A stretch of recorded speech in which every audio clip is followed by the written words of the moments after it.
영적 지도자, 하나님을 아는 사람. 영적 지도자는 하나님을 개인적으로 친밀히 알고 있기 때문에 사람들을 하나님의 길로, 참 신앙의 길로 잘 인도할 수 있습니다. 성경은 마지막 날에 나타날 두 유형의 영적 지도자를 예언하고 있습니다. 부드러운 말을 하지만 사람들을 불경건함에 방치하는 사람들이 많을 것입니다. 다른 한편으로는 그 숫자는 작지만 진실로 하나님을 아는 영적 지도자들입니다. 그들은 사람들을 참 신앙으로 인도하여 구원의 완성에 이르게 하고 새 예루살렘 성과 새 하늘과 새 땅으로 신자들을 인도해 갑니다. 오늘날 이 두 종류의 설교자가 모두 기독교계에서 발견됩니다. 청중들을 기쁘게 하기 위해 부드러운 말을 하는 사람이 많습니다. 그러나 하나님을 아는 사람들은 진리를 가감없이 전합니다. 청중들이 그 메시지에 기뻐하든지 불쾌하게 여기든지 크게 개의치 않습니다. 사람들이 설교자 자신을 칭찬하든지 험담하든지 신경 쓰지 않습니다. 오직 성경만 액면가 그대로 전합니다. 인간은 마치 양과 같습니다. 그들은 군중을 따르는 경향이 있으며 대중과 다르게 사는 것을 두려워합니다. 남들과 비슷하게 묻어갈 때 안정감을 느낍니다. 그래서 또한 군중은 잘못된 방향으로 가는 경우가 늘 있습니다. 그래서 결국은 모두가 길을 잃는 것입니다. 이것은 늘 벌어지는 상황입니다. 그래서 하나님께서는 그분께 진실하게 서서 사람들을 그분의 길, 참 구원의 길로 인도하는 영적 지도자를 찾고 계십니다. 그래서 내가 군중과 다른 길을 가고 미혹받기 쉬운 대중과 차별된 참된 영적 지도자의 길을 가려면 하나님을 친밀하게 알아야 하고 그때 주님의 생각과 주님의 길을 알게 됩니다. 인도에 온 서구 선교사들 가운데 훌륭한 분들이 많습니다만 또 보면 그 중에는 신앙의 깊이가 얕고 세속적인 분들도 섞여 있었습니다. 하나님을 깊이 알지 못하는 분들도 있는 것이 사실입니다. 그렇지만 그들은 많은 선교비를 뿌리고 다니기 때문에 어디를 가든지 마치 유명 인사처럼 대우와 환영을 받습니다. 그런데 우리 인도인들이 그렇게 영적으로 성숙하지 못한 서구 선교사들의 지시를 받고 따르는 것은 일부 인도 기독교인들이 그들의 금전적 지원을 받기 때문입니다. 고린도전서 7장 23절에는 너희는 값으로 사신 것이니 사람들의 종이 되지 말라라고 말씀합니다. 우리는 외국 선교사들을 존경하고 그들과 긴밀히 협력하되 어서 빨리 인도인들 가운데서도 하나님을 깊이 아는 영적 지도자들이 많이 배출되기를 바랍니다. 서구 교회가 전통이 깊고 훌륭한 기독교 유산을 이어온 것은 사실입니다. 그렇지만 인도 및 다른 나라 신자들에게도 하나님은 외모를 취하지 않고 말씀하십니다. 그러므로 하나님을 깊이 아는 그런 참된 영적 지도자가 서구에서뿐만 아니라 각 나라에서 제3세계에서도 많이 배출되기를 바랍니다. 그래서 우리는 하나님을 개인적으로 깊이 알고자 하는 열망을 가져야 합니다. 그래서 우리가 서구 선교사들의 그저 메아리 녹음기가 아니라 참 영적 지도자들이 우리 인도에서도 떠오를 것입니다.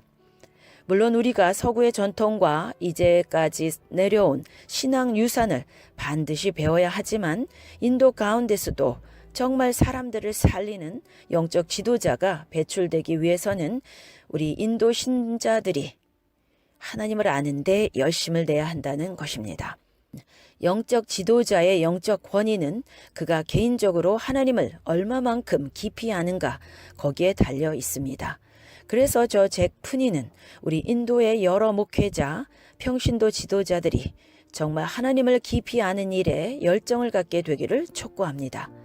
그렇게 하나님을 알게 될 때 우리는 개인적으로 영광스러운 사람, 하나님의 영광이 충만히 임하는 사람이 되고 우리의 사역은 영적 권세로 충만할 것이며 그런 교회와 지도자가 많아질 때 이 사회가 변화되고 나라가 강건하게 될 것입니다. 여러분, 성경 지식을 아는 것은 비교적 쉽습니다. 그러나 성경을 지식적으로 아는 것이 하나님을 아는 것은 아닙니다. 성경을 지식적으로 아는 것은 그저 책상 앞에서 공부만 열심히 하면 됩니다. 그러나 하나님을 아는 것은 치열한 영적 전쟁의 승리 후에 얻어집니다. 여러분은 부도덕한 삶을 살고 마음속으로 부정한 생각을 가득 품으면서도 여전히 성경은 많이 알 수 있습니다. 그러나 이런 사람은 하나님을 모르는 사람입니다. 여러분은 유명한 전국적인 설교자가 될 수도 있고 그러면서도 동시에 돈을 사랑할 수도 있습니다. 그러나 그는 하나님을 모르는 사람입니다. 하나님을 알면서 부도덕한 삶을 사는 것은 불가능합니다. 하나님을 알면서 돈을 사랑하는 것, 원천적으로 불가능합니다. 성경을 지식적으로 많이 아는 일은 일면 쉽습니다. 그러나 개인적으로 하나님을 아는 일은 영적 전쟁입니다. 어렵습니다. 그래서 오늘날 많은 신학생 후자를 버리고 전자를 택하고 있습니다. 공부는 열심히 하는데 그래서 지식은 많은데 하나님을 모르는 것입니다. 제가 여러분께 질문 드립니다. 당신은 그저 성경을 아는 것으로 만족하십니까? 아니면 하나님을 깊이 알고자 하는 간절한 열망이 있으십니까? 사도 바울은 빌립보서 3장 8절로 10절에서 자기의 가장 큰 열망은 주님을 더 잘 아는 것이라고 했습니다. 빌립보서 3장 8절 또한 모든 것을 해로 여김은 내 주 그리스도 예수를 아는 지식이 가장 고상하기 때문이라. 내가 그를 위하여 모든 것을 잃어버리고 배설물로 여김은 그리스도를 얻고. 정말 우리는 바울처럼 그리스도를 아는 것 때문에 다른 모든 것은 배설물처럼 버릴 수 있겠습니까? 바울은 이 진주를 발견하고 소유하기 위해서 다른 모든 세상의 보배들은 버렸던 것입니다. 바울의 사역이 성공적이고 열매가 많았던 이유는 그가 가말리엘 문화에서 성경을 공부했기 때문이 아니었습니다. 하나님을 깊이 아는 데서 오는 영적 권위가 있었기 때문이었습니다. 영생은 하나님과 예수 그리스도를 아는 것이니라. 요한복음 17장 3절. 사람들은 영생을 천국에 가서 영원히 사는 것을 뜻한다고 알고 있습니다. 그러나 예수님이 정의하신 영생은 그런 개념이 아닙니다. 영생, eternal life란 위 구절에 주님을 아는 것이라고 하였습니다. 하나님을 개인적으로 친밀하게 알아서 그 결과 하나님과 동행하며 영광스럽고 권위 있게 현재를 사는 것, 즉 영생은 오늘 현재부터 시작되는 것입니다. 그것이 내 삶의 강렬한 소원이 되고 내 마음의 부담이 되어야 합니다. 그래서 저는 교회에서 신자들에게 하나님을 아는 지식을 갖도록, 그래서 영생의 삶을 살도록 인도했습니다. 그때 참으로 개인적으로나 교회적으로 영광스럽고 권위 있고 풍성하고 하나님의 통로로 쓰임받는 역사가 나타났습니다. 그런데 오늘날 현실은 서구나 비서구를 막론하고 하나님을 아는 것보다 성경 지식을 아는 일에 사람들은 열중하고 있습니다.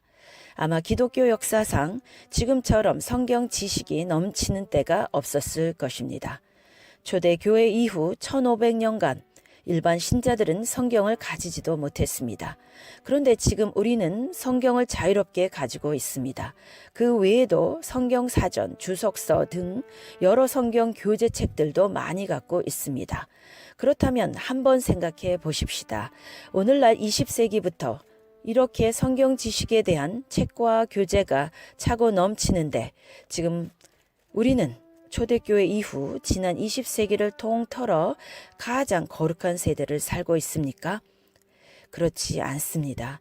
만약 성경 지식이 신자를 거룩하게 만든다면 아마 지금 21세기 신자들이 역사상 가장 거룩한 세대가 되었을 것입니다. 그러나 우리는 그렇지 못합니다. 사탄도 얼마나 성경 지식이 풍부한지 광야에서 예수님을 시험할 때 보면 압니다. 그러나 그 풍부한 성경 지식을 갖고도 그는 여전히 사탄이요 사탄 노릇을 했습니다. 인도에는 신학교가 무수하게 많고 거기서 수천 명의 학생들이 성경을 공부하고 있습니다. 그렇다면 늘 성경을 공부하는 신학생들이 가장 경건하고 거룩한 사람들이 되어야 될 터인데 현실은 그렇지 못합니다. 어쩌면 어떤 신학을 공부하고 나서는 일반 신자보다 믿음이 더 떨어질 수도 있습니다. 그러므로 신학생들도 바른 신학의 방향을 항상 잊지 말아야 합니다. 믿음을 더 떨어지게 하는 신학이 아니라 믿음을 더 뜨겁게 하는 신학이 되어야 합니다. 신학교를 졸업할 때는 입학 때보다 더 경건하고 거룩한 상태로 변해 있어야 합니다. 성경 해석도 배워야 하고 원어로 성경을 연구하는 법도 배워야 하지만 그런 수단들을 통한 목적은 성경을 많이 하는 게 아니라 하나님을 깊이 아는 목적과 방향이 되어야 합니다. 그래서 더 거룩해지고 더 경건해지는 그런 영적 지도자들이 신학교에서 배출되어야 합니다. 그렇지 못하고 그가 여전히 분노와 쓴뿌리와 탐욕적인 상상과 돈을 사랑한다면 그거야말로 하나님을 아는 법을 배우지 못하고 신학교에서 성경 지식만 배운 증거가 됩니다. 그런 분이 나중에 목회자가 되어 설교를 한다면 교인들에게 뭘 가르치겠습니까? 만일 당신이 하나님을 알고 당신 자신의 삶에서 죄를 이기면 죄를 이기는 양떼를 이끌 수 있습니다. 그러고 나서 그 신자들은 권세와 힘으로 나아가서 주님을 섬길 준비를 갖추게 될 것입니다. 사탄은 우리가 가진 신학교 졸업장이나 학위 증명서에 두려워하지 않습니다. 사탄은 하나님을 아는 거룩하고 겸손한 남녀 종들을 두려워합니다. 우리 형제 자매들이 하나님을 알 수 있도록 하나님이여 도와주시옵소서. 아멘.